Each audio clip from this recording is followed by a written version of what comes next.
प्रेमिका को घर से बुलाकर ले जाने के बाद दुष्कर्म के बाद उसकी हत्या करने का एक संगीन मामला सामने आया है।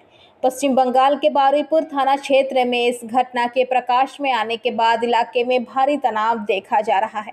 2 दिनों तक लापता रहने के बाद घर के पास के एक तालाब में आज इस महिला का शव तैरता मिला। खबर मिलते ही पुलिस मौके पर पहुंची और शव को कब्जे में लेकर पोस्टमार्टम के लिए उसे भेज दिया। इस घटना में परिजनों ने बारुईपुर थाने में दुष्कर्म और हत्या की शिकायत दर्ज कराई है। शिकायत के आधार पर पुलिस ने घटना की जांच शुरू कर दी है। पुलिस प्रेमी समेत 2 लोगों को पहले ही गिरफ्तार कर चुकी है। बताया जाता है पीड़िता से फेसबुक पर अजय मंडल नामक एक युवक से बातचीत हुई। अजय का घर बारुईपुर के मदनपुर में है। वही पीड़ित परिवार नरेंद्रपुर थाना क्षेत्र में रहता है। आरोपी के घर के पास पीड़िता के चाचा का घर है। शुक्रवार रात करीब 8 बजे उसे घर से बुलाकर ले जाया गया। कथित तौर पर कई लोगों ने उसके साथ बलात्कार किया। आरोपी अजय इलाके में बदमाश के रूप में जाना जाता है। आरोप है कि उसने इलाके की कई महिलाओं के साथ दुर्व्यवहार किया है। पारिवारिक सूत्र के मुताबिक शुक्रवार रात को लापता होने के बाद से उनका कोई पता नहीं चल पाया है। रात के 11 बजे के बाद पीड़िता का फोन बंद हो गया। फोन अभी तक नहीं मिला है। रविवार को शव बरामद किया गया है। মিসিং ডায়েরির অভিযোগ করেছিলাম। তারপরে কি হলো? তারপরে যখন কালকে সকালে যখন লাশটা খুঁজে পেলাম, তারপরে পুলিশকে আবার ফোন করলাম। পুলিশে ফোন করার পরে পুলিশ তদন্ত করার পরে 2টো আসামিকে আমরা ধরেছি। কিভাবে লাশ পেয়ে মানে কিভাবে পেলেন আপনারা? ভাগ্নিকে খুঁজে পেয়েছেন কিভাবে?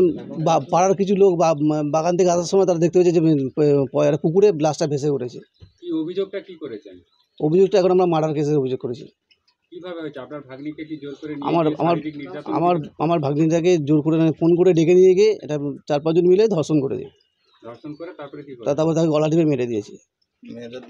যারা করেছে তারা কি পরিচিত? তাদের সঙ্গে কিভাবে আপনার ভাগ্নির আলাপ হয়েছিল? এটা তাদের সঙ্গে ফোনে আলাপ হয়েছিল, ফেসবুকের মাধ্যমে আলাপ হয়েছিল। এখন কি চাইছে? এখন চাই তো শাস্তি চাইছি ওদেরকে। কারা কারা তাদের নাম জানেন? না, দুজনের নাম আমরা শুনেছি, বাকি আর নাকি তাদের নাম জানা যায়নি। দুজনে আমরা চাই ওর শাস্তি হোক। ওইরকম পোকা বাইরে ঘুরে বেড়ালে ও আবার কোন মেয়ের ক্ষতি করবে। আমরা চাই ওর শাস্তি হোক, ভালো করে শাস্তি হোক। একদম বাজে লক্ষ্য ছেলে, সব থেকে বাজে লক্ষ্য ছেলে। এমন কোনো মেয়ের পিছনে নেই, বাচ্চা থেকে বড় থেকে বউ থেকে সবার পিছনে লাগে। কিছুই করে না, আবারাগিরি করে। কি করবে? গাঁজা খায়, নেশা করে, আবারাগিরি করে ঘুরে বেড়ায়। সব থেকে বাজে লক্ষ্য ছেলে। সবার সাথে নোংরামো চোখে দৃষ্টি দেখে, নোংরামো চোখে দেখে। ও ভালো, ও শাস্তি হোক আমরা চাই। হ্যাঁ, সবাই সাথে করে, খারাপ নোংরামো কথা বলে বলে বেড়ায়। সব মেয়েদের পরে আসবে, সব মেয়েরা কোনো দাঁড়িয়ে থাকবে, টোনটিটকারি মারবে। সাইকেল নিয়ে যাবে, সাইকেলের সামনে অবধি দাঁড়িয়ে থাকবে। আপনারা কি চাইছেন? আমরা চাইছি ওর শাস্তি হোক, এমন শাস্তি হোক যেন ওই পোকা বাইরে না ঘুরে বেড়ালে। ওই পোকা বাইরে ঘুরে বেড়ালে আবার কার ক্ষতি করবে? 10 বছর পরে হলেও ক্ষতি করবে। এমন ভাবে শাস্তি হোক যাতে অন্য এর সাথে কি হয়েছিল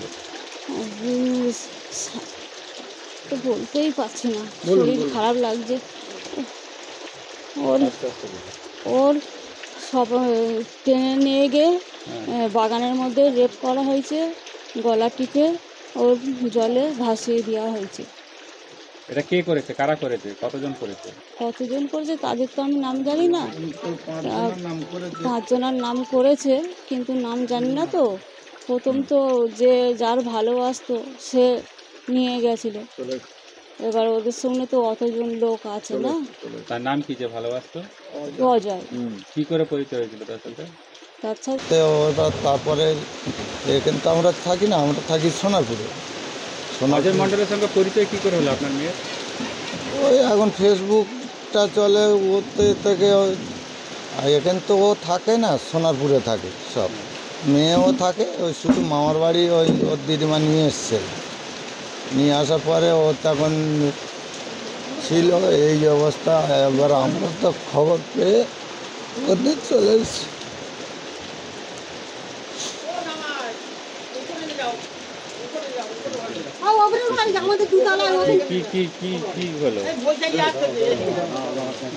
কি হলো? তারপর আমি ওই 4 জন মিলে ধরে নিয়ে গিয়ে মাঠে নিয়ে গিয়ে মেরে দেয়। কোনো শারীরিক নির্যাতন হয়েছে? শারীরিক নির্যাতন ওরা করেছে কি ঠিক। Bureau report, PVTV news.